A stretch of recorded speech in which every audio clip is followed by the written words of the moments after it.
오늘 지금 읽은 열왕기상 22장 1절부터 28절 말씀을 중심으로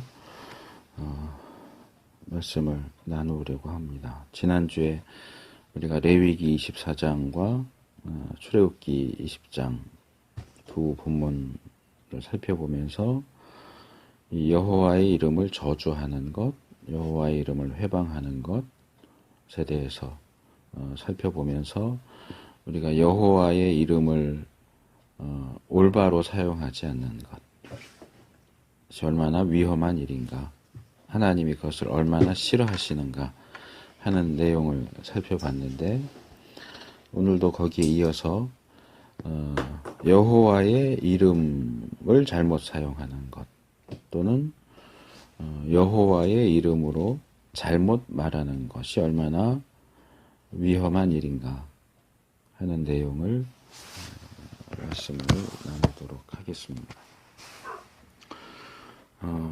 이 전체적인 내용을 일일이 설명할 수 없기 때문에 좀 본문을 길게 읽었는데,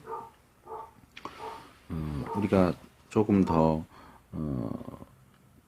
자세하게 살펴볼 본문들은 이 중에서 이제 일부분이고, 전반적인 내용은 이게 어떤 상황에서 일어났고 어떻게 일이 진행되고 있는가 하는 내용들을 우리에게 보여주고 있습니다. 여기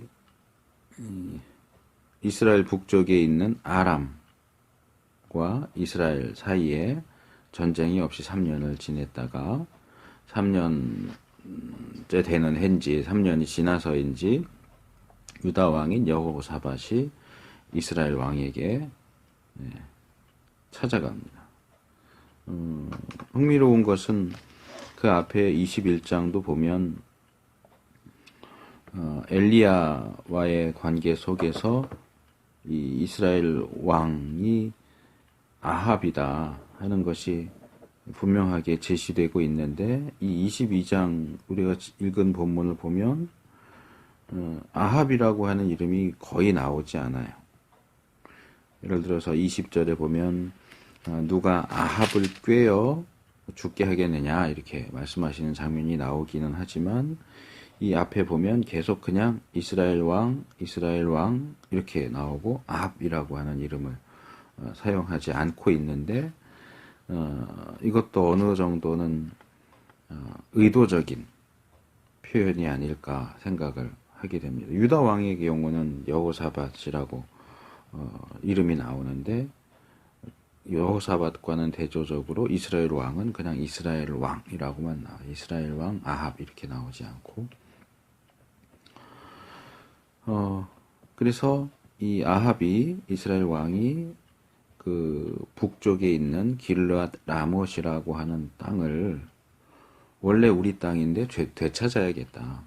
이 길르앗 라못은 계속 이스라엘과 아람 사이에서 뺏기고 빼앗기고 하는 일들이 있었고 전쟁이 많이 일어난 땅인데, 아마도 이 남쪽 유다의 여호사밧 왕이 이제 찾아오니까 이 이스라엘과 유다가 연합해서 이 길르앗 라못 전쟁을 일으키면 그 전투를 통해서 길르앗 라못 땅을 되찾을 수 있지 않을까 하는 생각을 하고 이 일을 추진한 것 같아요. 그러면서 이 여호사밧에게 나와 같이 가겠느냐, 동맹 제안을 하지요. 그래서 여호사밧이 그런 제안을 받아들이고, 원래 같은 민족이니까 받아들이면서, 다만 이 전쟁을 수행하는 것이 하나님의 뜻인지, 하나님은 이 일에 대해서 뭐라고 말씀하시는지 좀 들어봅시다, 그렇게 다시 제안을 하죠. 5절에서. 근데 이제 여기 6절을 보면 이스라엘 왕이 이에 선지자 400인쯤 모으고,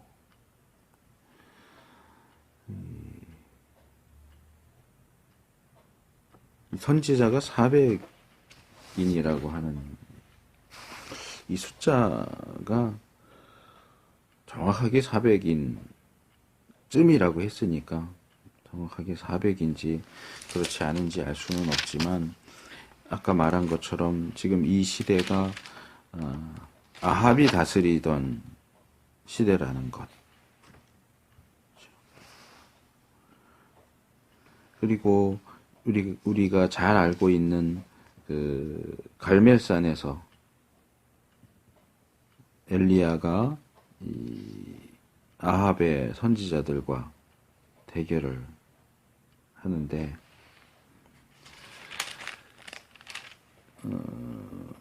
18장 19절을 보면 바알의 선지자 450인과 아세라의 선지자 400인이라고 하는 표현이 나와요.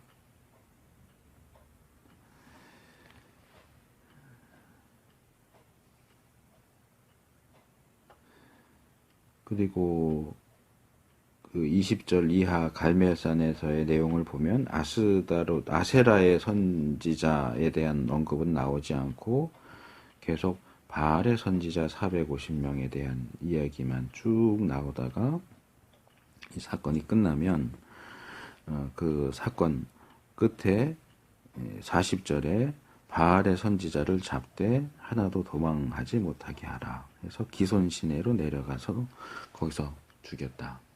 그러니까 바알의 선지자 450명은 이 갈멜산 사건을 통해서 다 죽었어요. 물론 이후에 나오는 사건들을 보면 바알의 선지자가 이제 이스라엘 땅에 전혀 없느냐? 그렇지는 않아요. 아마 이 당시에 알려진 대표적인 선지자, 바알의 선지자들이 이렇게 죽임을 당했을 것이고 아세라의 선지자 400명에 대한 언급은 처음 시작할 때만 나오고 이 갈멜산에 그들이 왔다는 내용이 전혀 나오지를 않아요.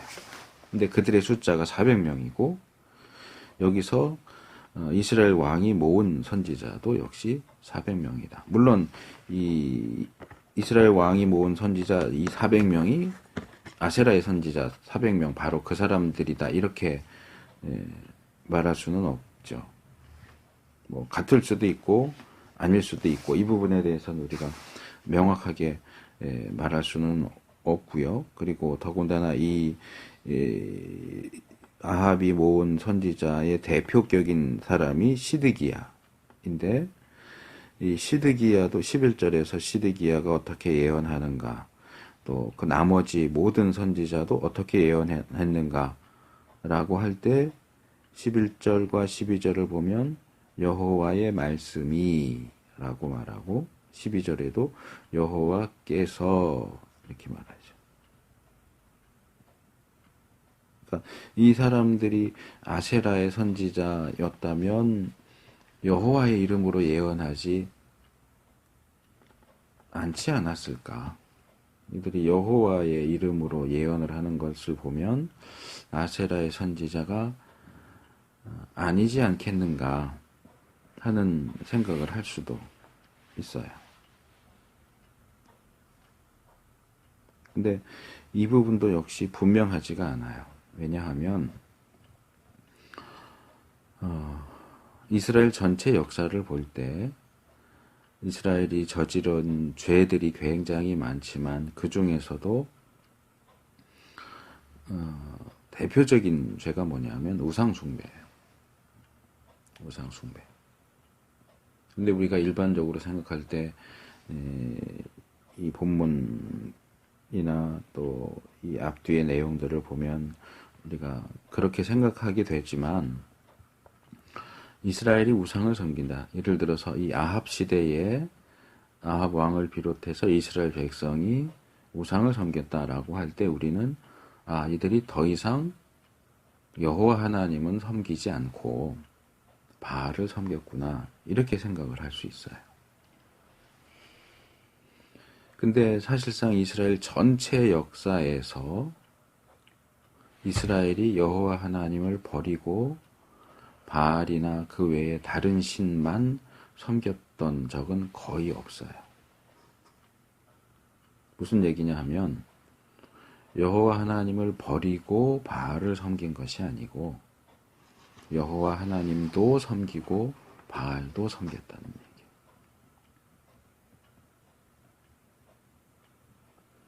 민수기에 나오는 우리가 보통 발람 선지자 이렇게 부르지만 선지자라기보다는 발람 같은 경우는 무당이라고 말하는 게 더 정확할 것 같아요. 이 발람은 원래 이스라엘 사람이 아니고 무당이에요. 유명한 무당이에요. 근데 이 발람의 경우도 모압 왕 발락이 이스라엘을 저주해라 라고 이렇게 불렀을 때 갈까요 말까요 하는 것도 하나님에게 물어보고, 실제로 산에 올라가서 이스라엘에 대해서 예언하는 것도 여호와 하나님의 이름으로 예언을 해요. 그러면 발람은 여호와 하나님을 섬기는 사람이었느냐? 발람에게 있어서 여호와 하나님은 발람이 섬기는 여러 신들 중에 하나였다. 그러니까 이 신도 섬기고 저 신도 섬기고 또 다른 신도 섬기고 이런저런 신들을 많이 섬겼는데 그 중에 하나, 여호와 하나님도 섬긴 거죠. 이건 성경적으로 말할 때 하나님을 제대로 섬기는 것이라고 말할 수 없죠. 지금식으로 말하면 첫째 주는 교회 가고, 둘째 주는 절에 가고, 셋째 주는 무당집에 가고, 이런 식으로 하는 거예요. 그런 사람을 기독교인이라고 말할 수 없겠죠. 근데 발람의 경우는 출신이 이방인이었는데 여러 신들을 섬기는 가운데 여호와 하나님도 섬겼다, 이렇게 말한다면 지금 이 아합 시대의 이 선지자들은 여기서 여호와의 이름으로 예언을 하기는 하지만 이들이 여호와만 섬겼는지 그렇지 않은지에 대해서 우리가 딱 집어서 말하기가 어렵다는 거예요. 여호와의 이름으로 예언을 하기는 하지만,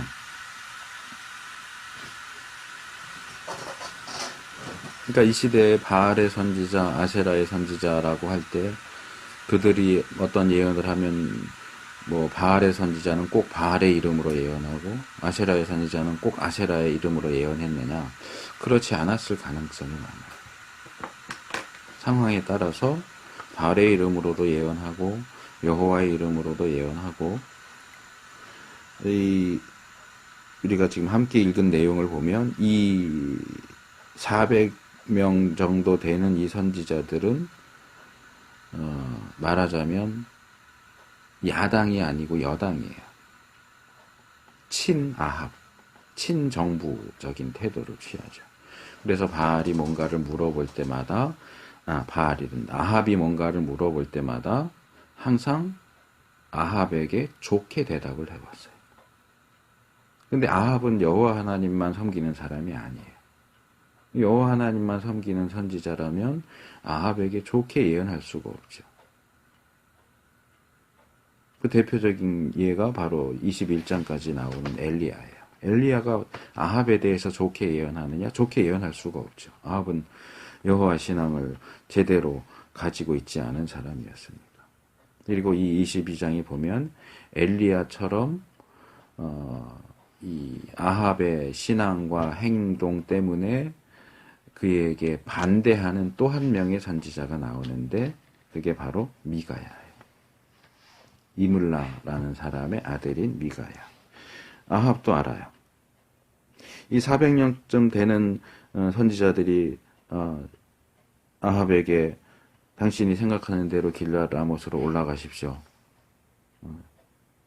주께서, 여호와께서 그 성을 왕의 손에 붙이시리이다. 이렇게 다 한 목소리로, 이 13절에 보면 이 내시가 여출일구하여 마치 한 사람이 말하는 것처럼 400명이나 되는 이 선지자들이 마치 한 사람인 것처럼 똑같이 예언을 하는데, 400명이나 되는 선지자가 그렇게 예언한다면 그게 하나님의 뜻이겠구나라고 할 수 있는데, 어떤 이유에선지 여호사밧은 다른 선지자가 없습니까?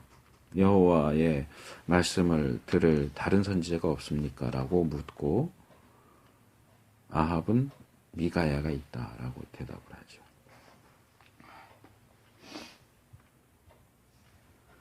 근데 미가에 대해서 이렇게 말하죠.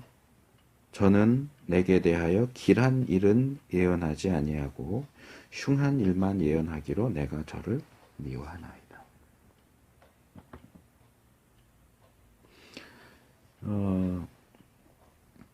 선지서를 연구하다 보면 이제 학자들 가운데서는 그런 주장을 하기도 해요. 누가 참 선지자고 누가 거짓 선지자냐? 참 선지자는 여기 아합이 얘기하는 것처럼 흉한 일만 예언하는 것이 참 선지자다. 참 선지자는 길한 일을 예언하지 않는다. 이렇게 주장하는 사람들이 있는데 그것은 잘못된 주장이에요. 선지자의 메시지는 늘 망하고 죽고 하는 얘기만 있는 게 아니고 선지자는 하나님이 주시는 말씀을 전하는 것이고 하나님이 주신 말씀이 전쟁이면 전쟁을 전하는 것이고 평화면 평화를 전하는 거예요. 하나님의 선지자가 전쟁만 전하는 것이 하나님의 선지자 이렇게 말할 수는 없어요. 다만 여기서 아합의 입장과 미가야의 입장을 우리가 좀 생각을 해볼 필요가 있겠죠. 아합은 미가야를 미워해요. 왜냐하면 자기와 관련돼서 예언을 하면 항상 길한 좋은 얘기는 안 하고 항상 나쁜 얘기만 하거든.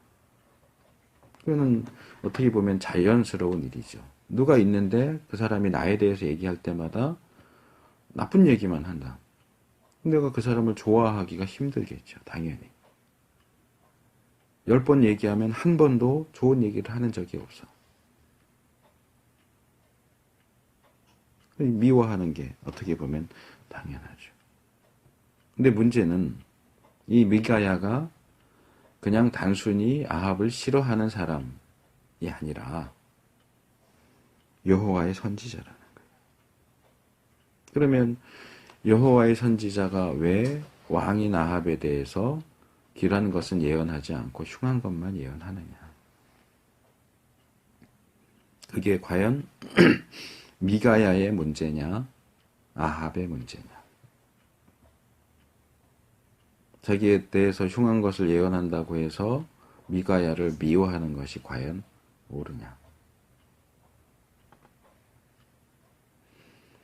엘리야를 다시 예를 들자면 엘리야가 아합에 대해서 거의 대부분이 흉한 것들을 예언을 했어요. 그러면 그게 엘리야의 문제일까요? 엘리야가 뭔가 문제가 있어서 남에게 좋은 말은 못 해주고 나쁜 말만 해주는 그런 정신적으로 문제가 있는 사람일까요? 아니에요. 아합이 문제가 있으니까 아합에게 주어지는 말씀이 흉한 것이 될 수밖에 없는 거예요. 아주 단순하게 말해서 아합이 죄를 짓고 있으면 죄를 짓는 사람에게 야, 너 그 죄 지으면 안 돼 라고 말하겠어요? 아니면 잘한다 계속 그렇게 해 이렇게 말할까요? 아합이 하나님 앞에 바로 서 있지 않기 때문에 하나님은 엘리야나 미가야 같은 선지자를 보내서 야, 너 그렇게 하면 안 된다. 그거 아니야 라고 말씀하세요. 근데 자기한테 아니야 라고 말한다고 해서 그 선지자를 미워하는 것은 기존에 범죄하는 것에 더 다른 죄를 덧붙이는 행위가 될 수밖에 없죠. 결국 여호사벳이 그래도 미가야의 말도 들어봅시다 라고 해서 왕이 사람을 내시 환관이죠. 어쨌든 신하를 미가야에게 보내서 미가야를 불러오게. 그 사이에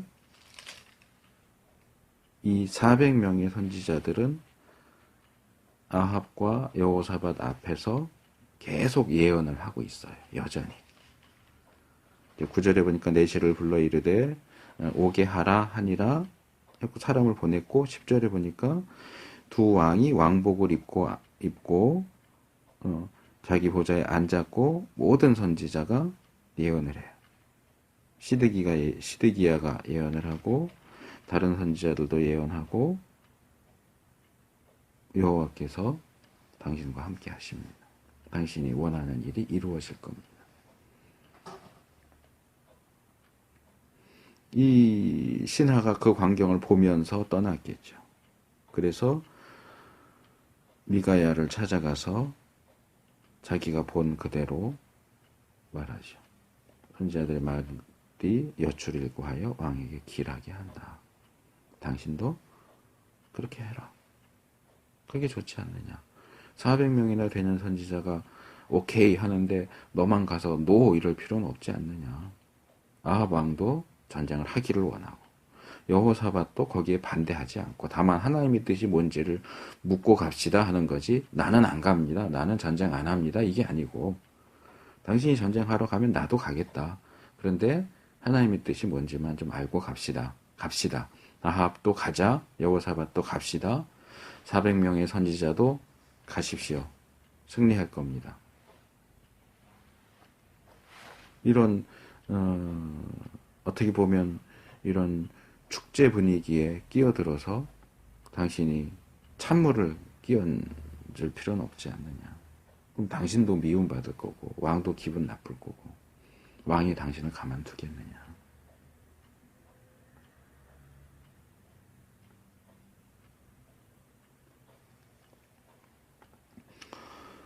당신의 말도 저희 중 한 사람의 말처럼 길하게 하소서.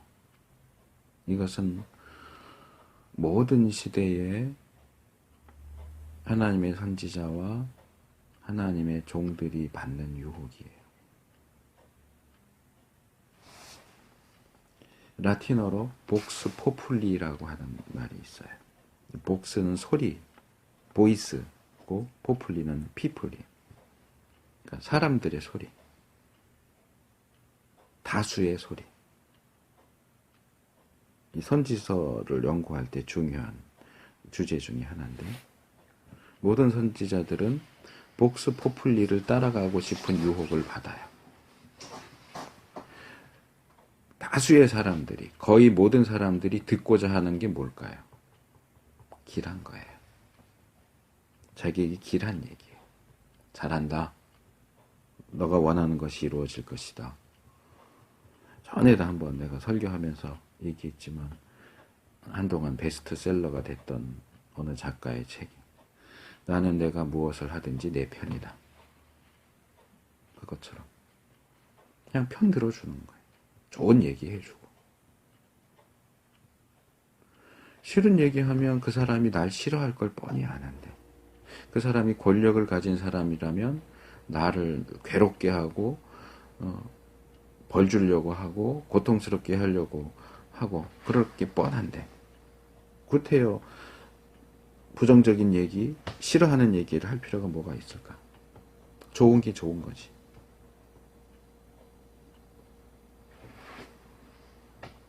사람들이 듣고 싶어 하는 것을 이야기하고자 하는 유혹. 그게 모든 선지자에게 주어지는 유혹이에요. 미가야가 거기에 대해서 여호와의 사심을 가리켜 맹세하노니 여호와께서 내게 말씀하시는 것 곧 그것을 내가 말하리라. 이것은 이 복스 포플리 반대에 있는 참 선지자의 기준이 되는 내용이라고 할 수 있겠죠. 참 선지자는, 참 하나님의 선지자는 하나님이 주시는 말씀을 그대로 전한다. 사람들이 그것을 듣고 좋아하느냐, 싫어하느냐, 환영하느냐, 반대하느냐, 내가 그 말씀을 전하는 걸 통해서 사람들에게 좋은 얘기를 듣겠느냐, 아니면 핍박을 받겠느냐, 그것을 다 떠나서 오로지 기준은 하나님이 뭐라고 말씀하시느냐, 하나님이 나에게 무슨 말씀을 주시느냐. 평화에 대한 말씀을 주시면 평화를 말할 것이고 전쟁에 대한 말씀을 주시면 전쟁을 말할 것이고 위로의 말씀을 주시면 위로할 것이고 책망의 말씀을 주시면 책망할 것이다. 이게 하나님의 참 선지자의 올바른 태도죠. 그런데 이 내시에게는 이렇게 대답을 해놓고 정작 이스라엘 왕 아합 왕에게 왔을 때는 아합 왕이 어떻게 할까라고 물어보니까 다른 선지자들이 말하는 것처럼 이야기를 해요. 올라가서 승리를 얻으소서 여호와께서 그 성을 왕의 손에 붙이시리라. 아니 내시한테는 나는 하나님이 하시는 말씀만 전할 거야. 다른 사람이 뭐라고 하는지 그거 따라서 하지 않을 거야 라고 얘기해 놓고 정작 왕 앞에 와서는 다른 선지자들이 말하는 것처럼 얘기해요. 그래서 어떻게 보면 이 구절도 좀 해석이 어려운, 이게 미가야가 왜 이렇게 왔다 갔다 하지 하는 생각을 하도록 만들기도 하는데, 이어지는 16절을 통해서 미가야가 무슨 얘기를 어떻게 한 건가를 알 수 있어요. 왕이 저에게 이르되 내가 몇 번이나 너로 맹세케 하여야 내가 여호와의 이름으로 진실한 것으로만 내게 구하겠느냐. 뭐 쉽게 말하면 이거죠. 야, 너 똑바로 말해. 제대로 말해. 이 내용을 보면 아마 미가야가 그 앞에 15절에서 올라가서 승리를 얻으소서라고 한 말은 진실된 태도로 말하지 않았던 것 같아요. 빈정대면서. 당신이 듣고 싶은 게 그거 아닙니까? 뭐 당신 맘대로 하셔. 그러니까 아합이 듣기에도 이거는 평소 미가야의 태도도 아니고 지금 말하는 태도도 진실되어 보이질 않는 거예요. 건성건성. 비꼬아서 빈정대면서 말을 하니까 너 솔직하게 말해. 그랬더니 이제 17절부터 솔직한 내용을 이야기하죠. 온 이스라엘이 목자 없는 양같이 흩어져 있는데 여호와의 말씀은 이 무리가 주인이 없으니 각각 평안히 그 집으로 돌아가라. 전쟁 같은 거 생각하지 말고 그냥 다시 흩어져. 모여서 뭐 전쟁한다 그러지 말고 그냥 흩어져. 그러니까 아합이 말하죠. 그 봐라. 내가 미가야는 나한테 좋은 얘기는 안 한다 그러지 않았냐. 나쁜 얘기도 하지 않느냐. 그래서 19절부터 미가야가 좀 긴 얘기를 하죠. 자, 내가 봤다 그래. 내가 보니. 뭘 봤느냐. 여호와께서 보좌에 앉으셨고 하늘의 만군이 그 좌우편에 모시고 섰는 걸 봤다. 이것을 이제 신학에서는 천상회의 그렇게 불러요. 그러니까 하늘에서 마치 하나님이 여기 있는 만군 그랬죠. 이제 천사들, 하나님과 천사들이 회의를 하는 거예요. 하늘에서 이 회의를 하는 걸 내가 봤다. 그래서 다음에 더 나누겠지만 참 선지자는 어떤 사람이냐? 하나님의 천상회의에 참석해서 그것을 본 사람이다.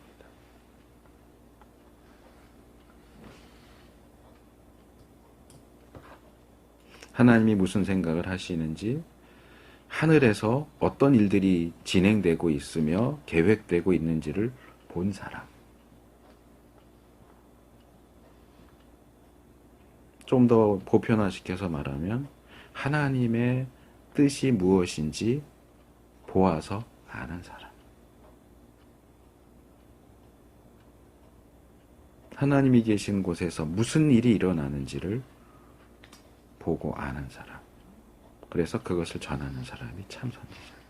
이것을 보지도 못하고 마치 본 것처럼 말하는 자는 거짓 선지자다. 하나님께서 누가 아합을 꾀어 길르앗 라못에 올라가서 죽게 할고 그랬더니 천사들이 이렇게 하겠다 저렇게 해야겠다 말이 많이 있는데 그 중에 한 영이, 이 영이 천사라고 안 하고 영이 이렇게, 천사는 영적인 존재니까 이 만군이라는 표현 자체가 천사들을 가리키는 거기 때문에 내가 저를 꾀이겠습니다. 속이겠습니다. 어떻게? 거짓말하는 영이 되어서 그 모든 선지자의 입에 있겠나요?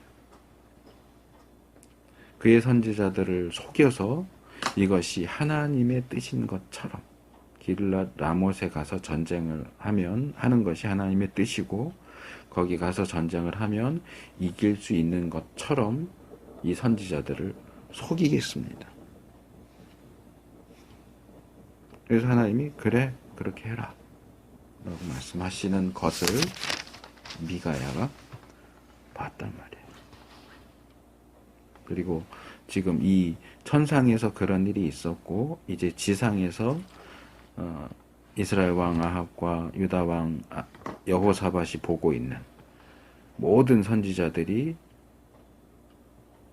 한 목소리로 길랏 라못으로 가서 전쟁하십시오. 이길 겁니다. 여호와께서 당신에게 승리를 주실 겁니다. 라고 예언하는 것은 바로 이런 일이 그 배후에 있기 때문에 일어나는 것이다.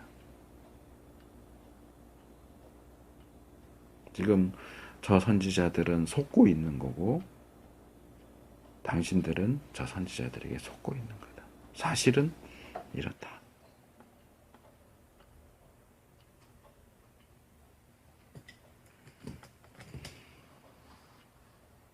그런데 그 다음에 더 재미있는 일이 일어나요. 이런 미가야의 예언을 듣던 그 400명의 선지자들의 지도자, 대표격인 시드기야가 미가야에게 다가가서 미가야의 뺨을 때립니다. 뺨을 치며 이르되 여호와의 영이 나를 떠나 어디로 말미암아 가서 내게 말씀하더냐. 야, 너는 여호와의 영으로 말하고 그럼 나는 거짓말하는 영으로 말한다고? 내가 누군데? 어떻게 여호와의 영이 나를 떠날 수 있어? 그게 말이 되냐? 어떻게 여호와의 영이 나를 떠나서 너한테 가서 너를 통해서 말씀하신다고? 그런 일은 있을 수 없어. 내가 하는 말이 여호와의 영으로 하는 말이야. 내가 진짜 선지자야. 네가 가짜야. 여호와의 영은 결코 나를 떠나지 않아. 그래서 이 시드기야와 미가야 사이에 싸움이 붙죠. 너가 골방에 들어가서 숨는 그날에 볼 거다. 너가 거짓 예언을 하고 있다는 거를 했다는 거 사실을 알게 될 것이다. 내가 참 예언을 하고 있다는 사실을 알게 될 것이다. 왕은 시드기야의 편을 들죠. 자기에 대해서 불길한 예언을 했기 때문에 붙잡아 가둬라. 벌을 줘라. 미가야가 말합니다. 왕이 참으로 평안히 돌아오시게 될진데 여호와께서 나로 말씀하지 아니하셨으리라. 당신이 정말 전쟁에서 이기고 살아서 돌아온다면 하나님이 나에게 이 말씀을 하라고 하지 않으셨을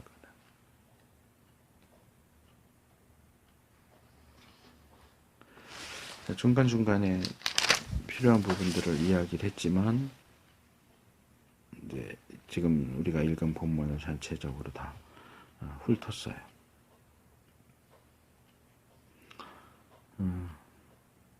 이제 다시 원래 나누려고 했던 주제로 돌아옵시다.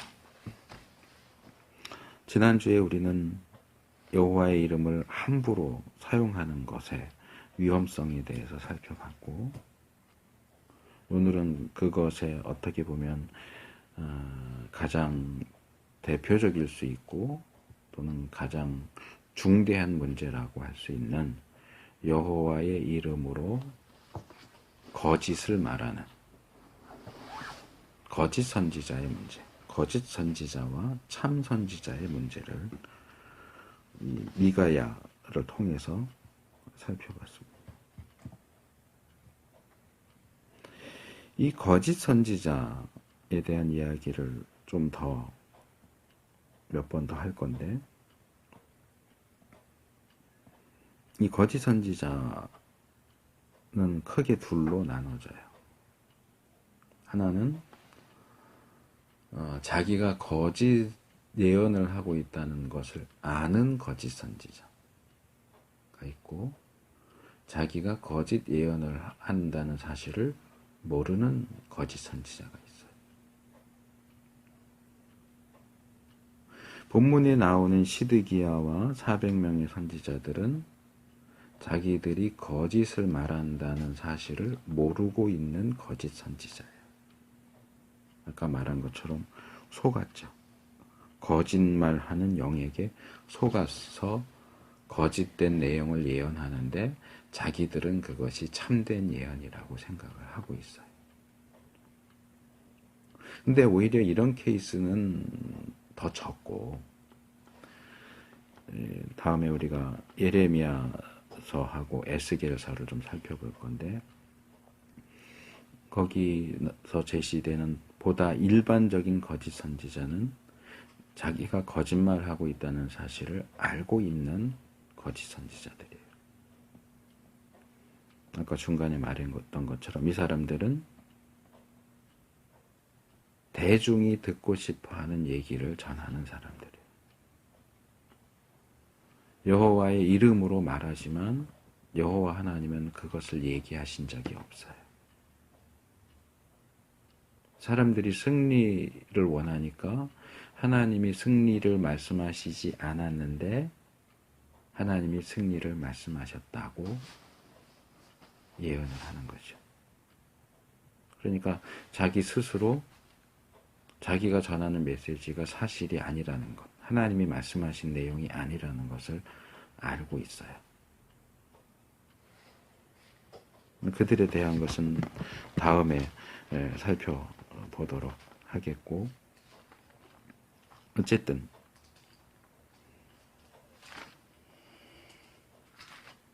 오늘 본문을 통해서 우리가 하나님의 이름으로 말하는 것은 정말 조심해야 할 문제다. 신약에는 잘 나타나지 않지만 구약에서는 그런 사람들을 거짓 선지자라고 부릅니다.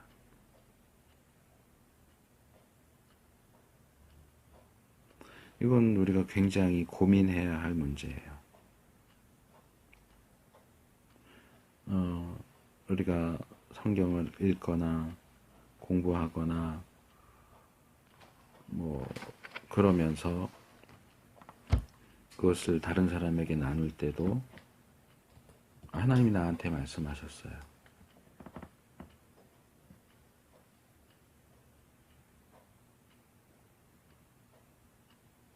그런 표현을 사용하는 것은 굉장히 조심스러워야 한다. 물론 나는 예언자야, 내가 선지자야, 이렇게 말하지 않더라도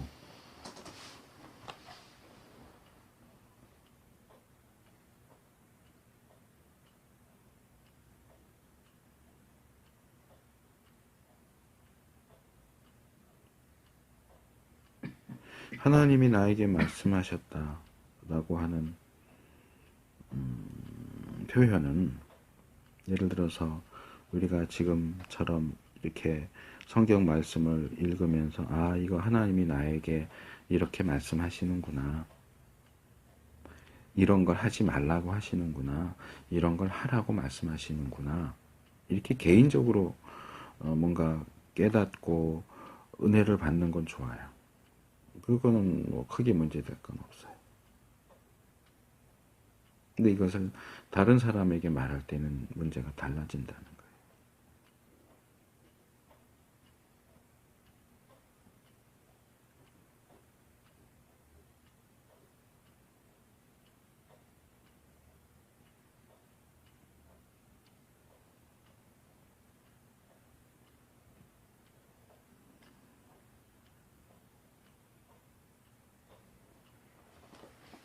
다른 사람이 듣기를 원하는 것을 말하는 거짓 선지자들이 있는 것처럼 우리가 우리 자신에게 거짓 선지자가 되지 않도록 조심할 필요도 있어요.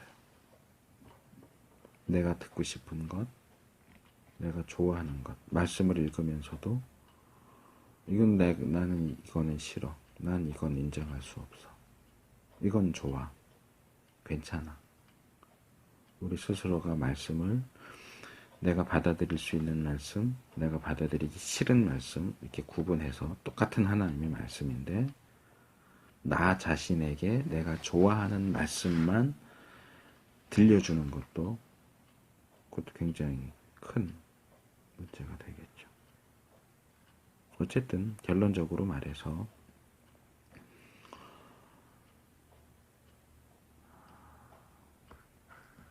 우리가 하나님과 관련된 일을 좀 더 조심스럽게 신중하게 생각하고 말해야 될 필요가 있다.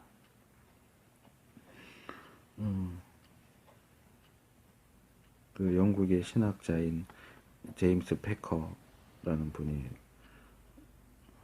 몇 년 전에 그런 책을 썼는데 우리나라 말로 번역되면서 이런 제목으로 번역됐어요. 하나님께 진지하라.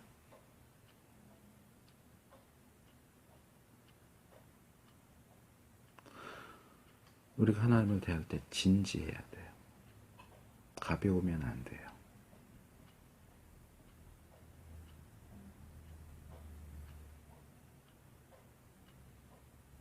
저는 진지하라는 표현보다 조금 더 강한 표현을 쓰고 싶은데 하나님을 두려워해라.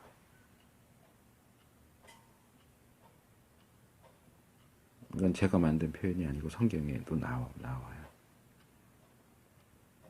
하나님 두려우신 걸 알아야 된다.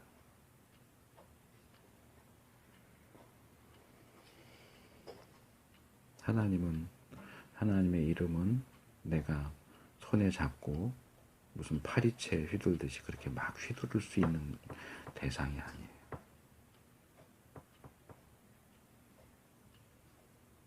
물론 그래서 신학자들도 목사들도 말씀을 전하고 가르치는 사람들은 더 조심해야 하지만 요즘엔 그런 경계들이 막 무너져 내리고 있기 때문에 아무나 어느 날 갑자기 튀어나와서 하나님이 나한테 말씀하셨다고 이런 식으로 얘기를 하니까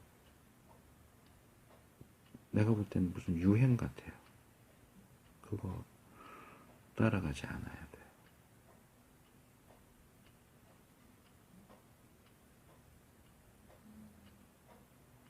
좀 더 하나님에 대해서 진지하고 하나님 두려운 줄 알고 그 하나님의 이름을 내 입에 올리는 것 그게 어찌 얼마나 두려운 일인지 얼마나 조심스럽게 해야 하는 일인지 다른 사람에게 말하는 것도 조심해야 되고 나 자신에게 말하는 것도 조심해야 되고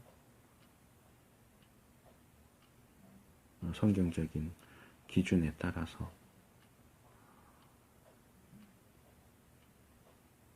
우리 태도를 좀 더 조심스럽게 가졌으면 좋겠습니다.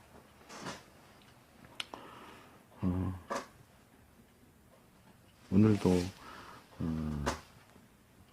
짧게 간단하게 들은 말씀을 들으면서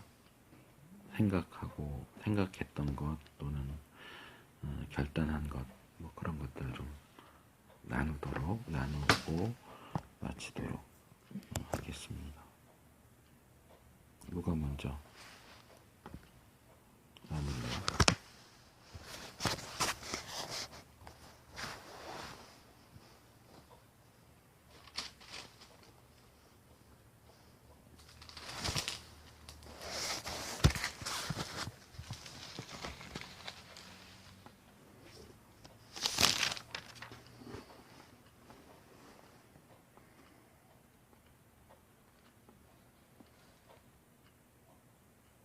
나는 궁금한 게 생겼는데, 미가야 선지자가 그 천상행에서 그 영이 다른 선지자를 자기가 거짓하는 영을 넣어서 혼돈하게 하겠다 했잖아. 그러면 그 다른 선지자들은 자기가 진짜로 하나님의 말씀을 전하고 있다고 생각하는 거야. 그랬겠지. 그러면 그 사람들은 자기가 거짓하는 영이 있다고 생각하지 않는데도 그러니까 이제 화를 내고 때리는 거지, 미가야를. 그러면 하나님의 의도로 그렇게 한 건 어쨌든 옳은 말은 한 건 아니잖아. 그럼 그 사람은 죄를 지은 거야? 이제 그 문제는 좀 복잡할 수 있지만, 뭐 간단하게 말하면, 참 하나님의 선지자의 경우, 하나님이 이 시드기야를 비롯한 이 400명의 선지자처럼 거짓말하는 영을 통해서 속여서 말하도록 하시는 경우는 없다는 거예요. 뭐 이사야나 예레미야나 에스겔이 거짓말하는 영에게 속아서 잘못된 예언을 했다. 이런 케이스는 전혀 없어. 그러니까 이 영이 거짓말하는 영이 되어서 그 선지자들을 속이겠다라고 하는 것은 일단 대상이 되는 이 사람들도 처음에 얘기했지만 순전히 하나님만 따르는 그런 정상적인 참 선지자가 아니었을 가능성이 높다는 것이. 그러니까 이용하기도 더 쉽고 뭐 어쨌든 그런 식으로 생각을 하면 될 것 같아요. 그러니까 예수님에게 12제자가 있었는데 그 중에서도 마귀가 예수님 팔 생각을 가룟 유다에게 넣었어. 그거는 가룟 유다는 아무 문제가 없고 아무 죄가 없는데 이 마귀가 가룟 유다를 사용을 했기 때문에 그럼 가룟 유다는 죄가 없다고 말할까? 가룟 유다 마음에 이미 예수님을 팔 생각이 있었던 거고 사탄은 그것을 부추긴 거지. 마찬가지로 여기 나오는 선지자들도 정상적인 선지자라고 말할 수 없지. 이제 시드기야의 태도에 대해서도 얘기했지만 예레미야서가 이 참 선지자와 거짓 선지자에 대한 내용을 가장 많이 다루어주고 있는 책인데 여기서 시드기야는 승리합니다 그랬고 미가야는 죽을 겁니다 그랬을 때 시드기야는 화가 나서 미가야를 때리면서 여호와의 영이 나를 떠나서 너한테 간다는 게 있을 수 있는 일이냐 그렇게 말을 하는데 비슷한 경우가 있어. 예레미야서에 보면 예레미야는 이제 포로로 잡혀간 사람들이 70년 있다가 돌아올 것이다. 뺏긴 성전 기구들이 70년 후에나 돌아올 것이다 라고 예언을 먼저 했고 지금 이름이 정확히 기억이 안 나는데 아마 하나냐인가 뭐 하는 거짓 선지자가 나타나서 2년 후에 돌아올 거라고 예언을 해. 그럴 때 예레미야는 그 예언에 대해서 아멘 그래. 왜냐하면 하나님이 자기에게는 70년을 얘기했는데 하나님의 계획이 바뀌어서 이 다른 선지자를 통해서 2년이라고 말씀하셨을 수 있다는 거지. 그러니까 아멘 나도 그렇게 되기를 원합니다. 근데 예레미야가 아멘 하고 집에 갔는데 하나님이 말씀을 하셨어 다시. 그놈 거짓말하는 겁니다. 나는 그렇게 얘기한 적이 없다. 그래서 그 다음에 예레미야가 와서 다시 이 사람을 책망을 하지. 너 왜 하나님이 말씀하시지도 않았는데 하나님 말씀하신 것처럼 하느냐. 너 거짓 예언을 했기 때문에 너 올해 안에 죽는다. 예언을 했더니 거짓 예언자가 죽어. 그러니까 참 선지자나 거짓 선지자냐 이걸 가르는 것이 일반 사람들인 우리한테는 어려운 일이지. 이렇게 누굴 볼 때 아, 저 사람은 진짜야. 저 사람은 가짜. 이렇게 말하기 어려워. 그렇지만 하나님이 거짓 예언을 위해서 이렇게 거짓말하는 영을 보내서 속여서 거짓 예언을 하게 하는 그런 하나님이 아까 내가 거짓 예언자가 두 케이스가 있다고 그랬는데 하나님이 주도해서 그들이 속아서 거짓 예언을 하게 하는 사람이건 자기가 알면서 일부러 말을 꾸며서 거짓 예언을 하는 사람이건 성경은 둘 다 거짓 선지자라고 불러요. 그럴 경우에 속아서 한 사람들은 책임이 없지 않느냐 이런 생각을 할 수도 있지만 그들에게 거짓을 말하는 영이 간 것은 아까 내가 아합과 미가야, 아합과 엘리야의 관계도 얘기를 했잖아. 엘리야나 미가야가 아합에 대해서 흉한 것만 얘기하는 것은 엘리야의 문제, 미가야의 문제가 아니고 아합의 문제야. 하나님 거짓말하는 영을 이 선지자들에게 보내서 속여서 거짓 예언을 하게 하는 것은 하나님만의 문제가 아니고 거짓말하는 영의 문제가 아니고 그들 자신에게 이미 문제가 있다는 거지. 그 정도 이해하면 될 것 같아.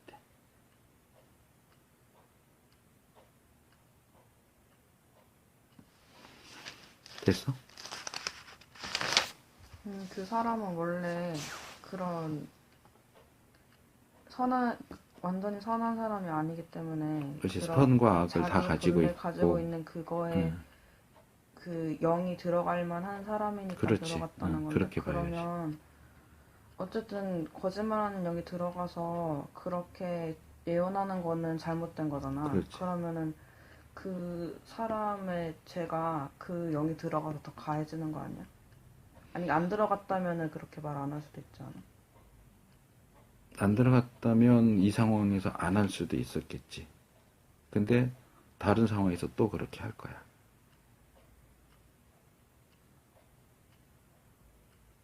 그러니까 그게 거짓말하는 영이 작용했기 때문에 싫은데 하느냐? 싫은데 하는 건 아니야.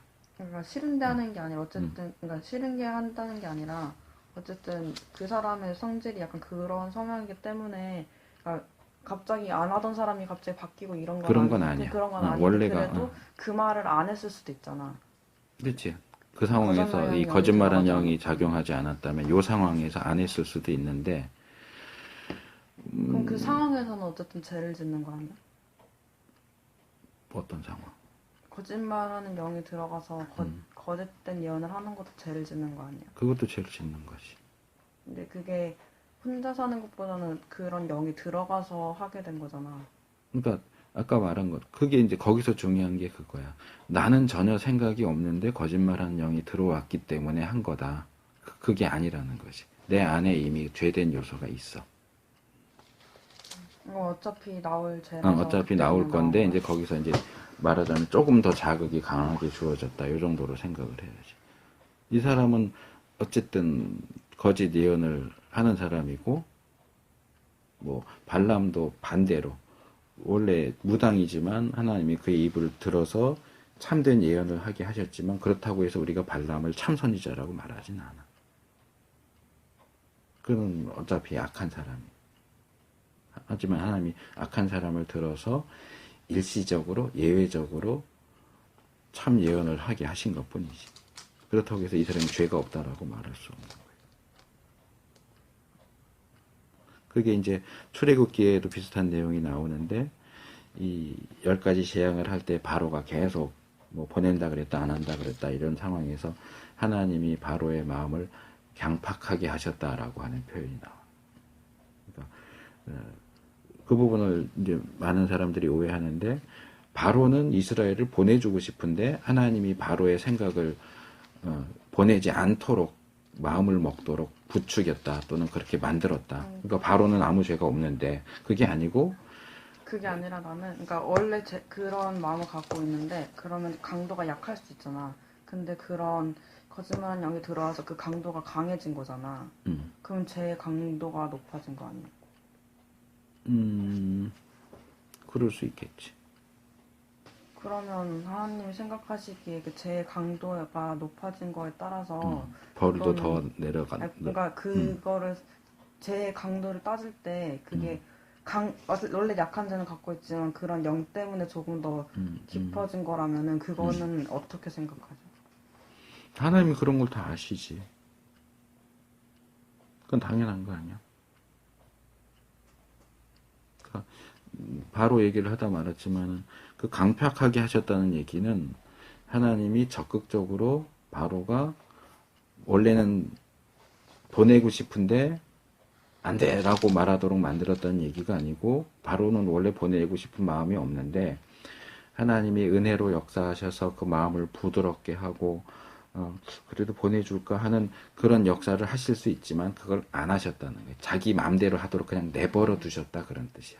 그러니까 여기서도 이제 거짓말하는 영이 되어서 이렇게 속였다라고 하기 때문에 자기는 거짓말할 생각이 없는데 이 약한 영, 이 거짓말하는 영의 영향으로 뭐 선한 사람은 없으니까 뭐 예를 들어서 10 정도 했을 이 영의 역사가 없었으면 10 정도 악을 했을 텐데 영이 들어와서 뭐 50을 했다. 그럼 이제 이 40만큼은 어떻게 되는 거냐 그 얘기잖아. 그러니까 그런 부분들을 하나님이 역사하셔서 된 거니까 그런 부분들을 하나님이 다 아시고 감안하실 거라고 생각을 해. 하지만 그렇다고 해서 이 사람이 악인이 아닌 건 아니야. 죄인이 아닌 건 아니야. 그러니까 내가 궁금한 그거 있어. 그러니까 그 사람이 원래 제일 질 건 10만큼이었다면은 그 상황에서는 40을 더 진 거잖아. 그러면 40만큼 더 진 거에 책임을 그 사람이 제 책임을 져야 되잖아. 근데 그거까지도 감안을 해주시는 건데 아니면 그 사람이 원래 40만큼 죄질 사람이라서 그것까지 다 그 사람이 그 상황에도 다 져야 되는지. 후자에 가깝다고 봐. 왜냐하면 우리는 이렇게 시간을 잘라서 과거와 현재와 미래를 이렇게 나눠서 봐야 되지만 하나님은 다 아시니까 이 사람이 어떤 사람인지 다 아시거든. 그러니까 이 사람이 뭐 평생 살면서 죄를 500 지을 건데 이 일을 통해서 540 짓게 하신다 이렇게 보기는 어렵다는 거지. 어차피 이 사람은 그만큼의 죄를 지을 사람이고 여기서 하나님이 중간중간에 개입을 하셨다고 할지라도 이 사람의 죄인됨과 이 사람의 악행에 있어서 뭔가 하나님의 역사하심 역 때문에 더 악해진다 이렇게 보기는 어려워. 그러니까 나는 더 악해진다보다는 그 순간에 하나님의 일을 하시기 위해서 그걸 사용하신 거잖아. 그러니까 그 사용하신 것도 어쨌든 그 사람한테는 죄를 지게 만드심으로써 사용하신 거 아니야? 그러니까 이제 이런 실제적인 상황을 놓고 보면 그런 문제들이 발생을 할 수 있는데 성경은 전반적으로 말할 때 하나님이 사람으로 하여금 죄 짓게 만들지는 않으신다는 거예요. 이미 그 안에 있는 것들이 나오는 거지 싫은데 막 억지로 막 끌어다가 죄 짓게 만들고 이렇게 하는 건 아니야. 이미 그 안에 그런 요소들이 있는 거고 그러니까 뭐 나는 싫은데 억지로 그러니까 그런 거 그런 그건 거는 아니야. 나도 아예 아닌 건 알겠는데 그러니까 강도가 더 짙어지는 거잖아. 일단 이 상황 안에서는 너가 말하는 쪽으로 볼 수 있는데 성경 전체적인 가르침과 아까 말한 것처럼 이거는 이 시드기야라는 사람의 일생에서 한 부분이잖아. 한 부분에서 그럴 수 있는 것처럼 보이지만 그 사람의 인생 전체를 놓고 볼 때는 플러스 마이너스 되는 건 없을 거라고 보는 거지. 약간 그런 게 있어. 이 사람이 원래 10만큼만 지을 그 죄, 그러니까 그때 그 상황에서는, 그러니까 전체 인생에서 말고 그 상황에서는 10만큼만 죄를 지을 수 있었는데, 그러니까 정확하게 표현하면 이 상황에서는 그렇게 보이는 게 맞아. 근데 그렇게 보이긴 하는데, 그러니까 그만큼 보다 40만큼 돼서 50만큼의 임팩트가 있으면 그게 효과가 있잖아. 그거에 따라서 다른 그 죄의 효과 때문에 다른 일들이 일어나잖아. 그럼 그것도 그 사람이 책임을 지는 거야. 일단 자기가 한 거지.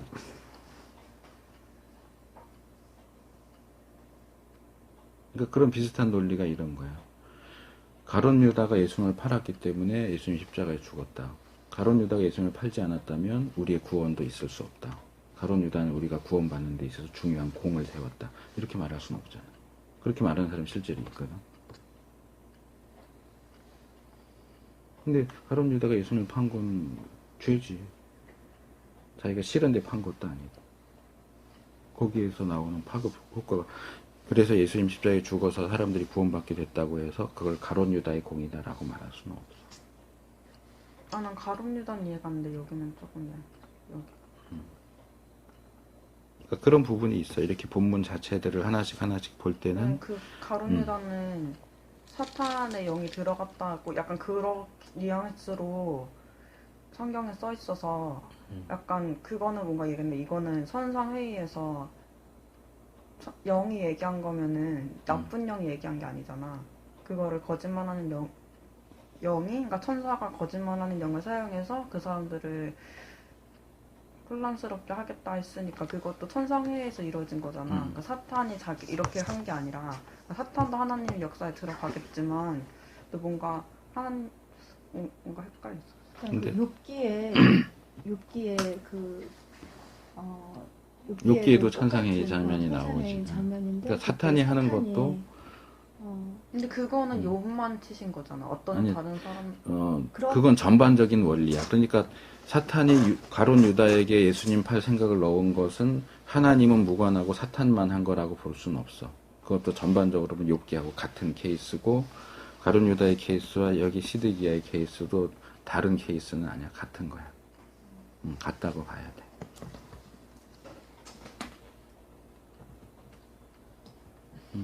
진아가 지금 신학적으로 좀 어려운 문제이긴 해. 어려운 문제인데 잘 지적을 해줬고 그렇긴 한데 일단 이 본문에서는 너가 말한 것처럼 이렇게 더해지는 자기가 지을 죄보다 더 많이 짓게 되는 듯이 보이는 그런 것들이 있다는 건 확실한데 이 부분은 사실은 우리가 이 하나님의 이 세상을 통치하시고 다스리는 그 방식과 관련해서 우리가 확연하게 딱 잘라서 요건 요렇다라고 말할 수 없는 부분이 있어.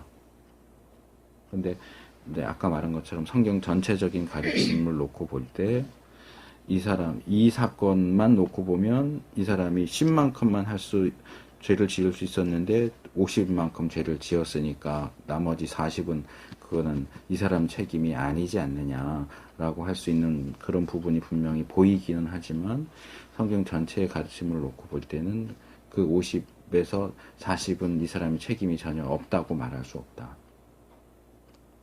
왜냐하면 이 사람 인생 전체, 하나님의 구원 역사 전체로 놓고 볼 때 하나님이 부당하게 누군가를 죄를 자기의 책임이 아닌데 죄를 더 짓게 만든다거나 이렇게 하시는 분이 아니라고 성경이 가르치기 때문에 일단 성경 전체의 가르침에 따라서 이 본문만 놓고 보면 어려움이 있지. 그것하고 성경 전체의 가르침을 조화시키는데 어려움이 있긴 하지만 전혀 조화가 안 되는 건 아니다.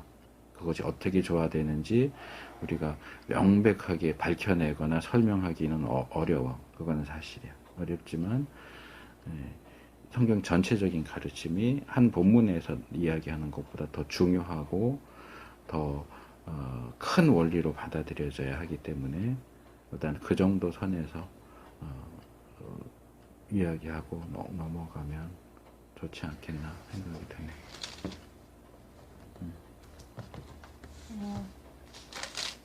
이 아합이 여기 지금 이제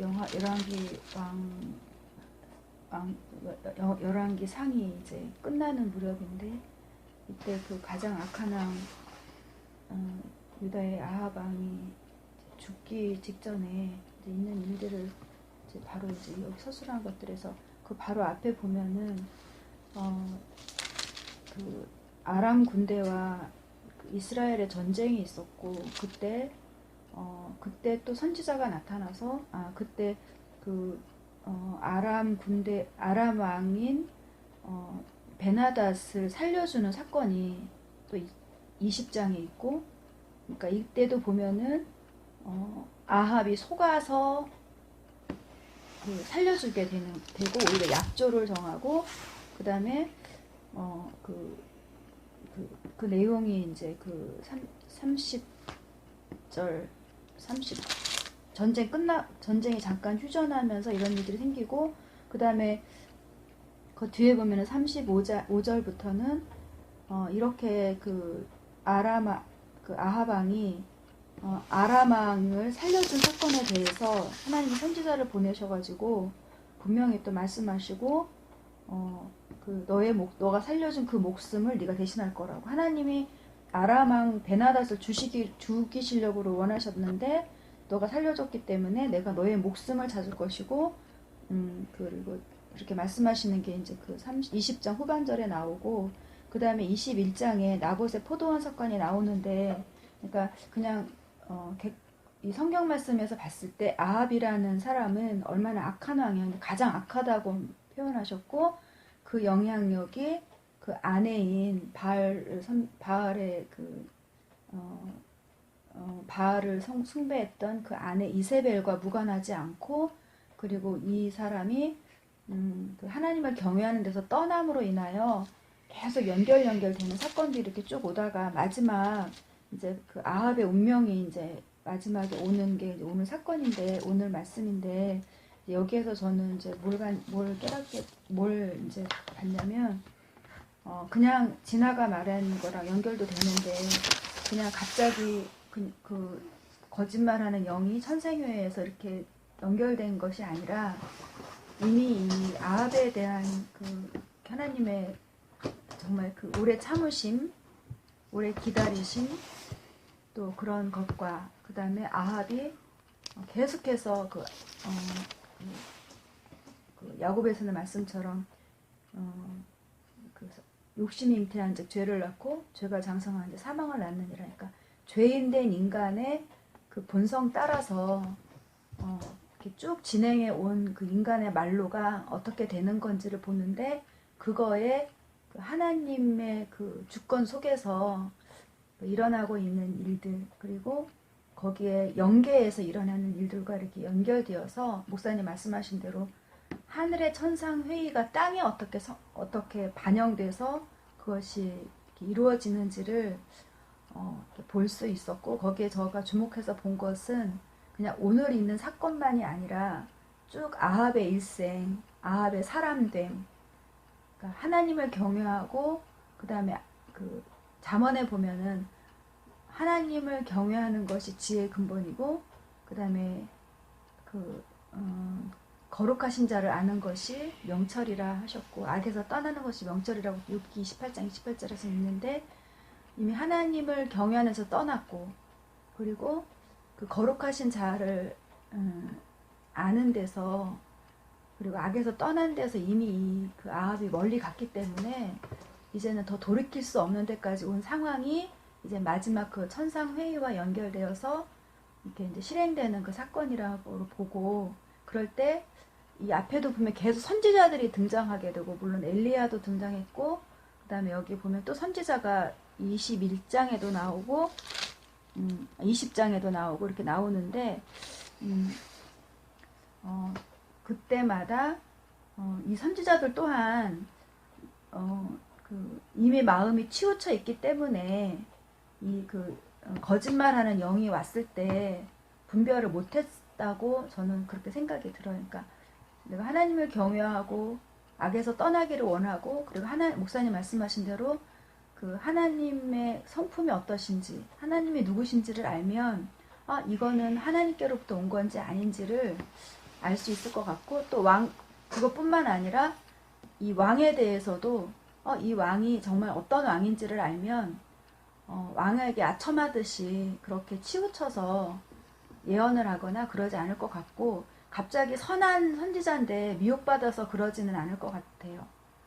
그건 나도 다 알고 있어. 난 그거 말고 그러니까 그거를 이제 말하는, 진화를 가르치려고 말하는 게 아니라, 그러니까 그래서 제가 말하려고 하는 포인트는 뭐냐면, 사람이 위인이 어떠하면 그 사람이 행하는 것도 어떻고 결말도 어떻다라고 하는 말씀처럼, 어떻게 내가 그 일상을 살고 어떻게 상황 가운데 판단하고 살아가는 그것이 결국은 모든 것에 연결된다라는 거를 말하고 싶어서 그랬어요. 그러니까 아합도, 그 다음에 선지자도, 그 다음에 또 미가도, 또 여호사밧도, 나중에 여호사밧은 또 이렇게 되는 사건이 있는데,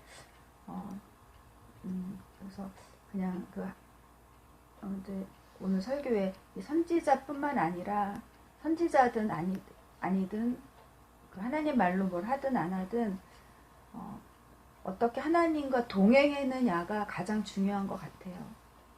제가 오늘 말씀을 드리면서는 하나님과 어떻게 동행해 오느냐, 그래서 그 사람이 모든 상황 속에 어떤 상황에 대입돼서 일어날 때 하나님을 경외하는 것과 악에서 떠나고자 하면은 크고 작은 일상이든지 사람과의 관계이든지 또 하나님의 말씀을 말하든지 간에 그것이 우리를 보호하고 또 넘어지지 않게 하고, 또 넘어졌을지라도 돌이키게 되고, 그러는 것 같았어요. 네, 좋은 거 지적을 해줬는데,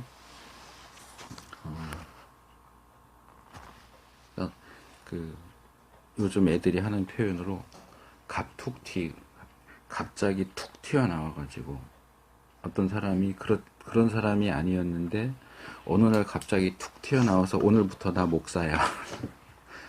어느 날 갑자기 툭 튀어나와서 하나님이 나한테 말씀하셨어. 그런데 이 사람 평소에 하는 걸 보면 말씀도 잘 안 읽고 하나님의 뜻을 행하는데도 관심이 없었던 사람인데 어느 날 갑자기 나와서 내가 예언자다라고 하고 어느 날 갑자기 목사라고 그러고 이런 것들이 문제가 있죠. 지금 말한 것처럼 사실은 매일매일을 하루하루를 어떻게 사느냐, 이 사람이 일상적인 삶 속에서 하나님을 어떻게 대하고 하나님의 이름을 어떻게 대하고 하나님의 뜻에 대해서 어떤 태도를 취하고 이런 것들이 쌓여서, 물론 어떤 케이스에는 그래서 그런 것들이 쭉 쌓이다가 어느 날 갑자기 하나님이 부르시면 그게 또 갑자기 툭 튀어나와서 하는 것처럼 보일 수도 있겠지만 그 이전의 어떤 일상적인 삶과 하나님이 어느 날 갑자기 들어서 쓰시는 이것이 연계선상에 있는 것이지 이게 서로 연결이 안 되고 끊어져 있는데 어느 날 갑자기 마이너스에 있던 사람이 어느 날 갑자기 뭐 플러스 50 이렇게 뛰어 올라가는 케이스는 없다는 거지. 그러니까 이 하나님의 뜻을 분별하는 것도 늘 그렇게 분별해 오던 사람들은 분별할 수 있는 거고 그 안에 이미 그런 악의 요소들이 있고 그것이 행사되어 오고 그러던 것이 어떤 상황 속에서 더 강하게 표출되는 거지. 예수님이 그 말씀하셨는데 사람은 그 마음에 쌓은 선이 말로 나오고 마음에 쌓은 악이 말로 나오는 거다. 악을 마음속에 쌓아놨는데 선이 나오지 않는다는 거죠. 우리가 매일매일 일상의 삶 속에서 하나님의 말씀을, 하나님의 이름을, 하나님의 뜻을 어떻게 분별하고 어떻게 대하고 어떻게 사느냐 하는 것에 더 많은 관심과 노력을 기울여야 하겠다 하는 정도로 오늘 말씀을 정리를 하고요. 이제 합심해서 기도하고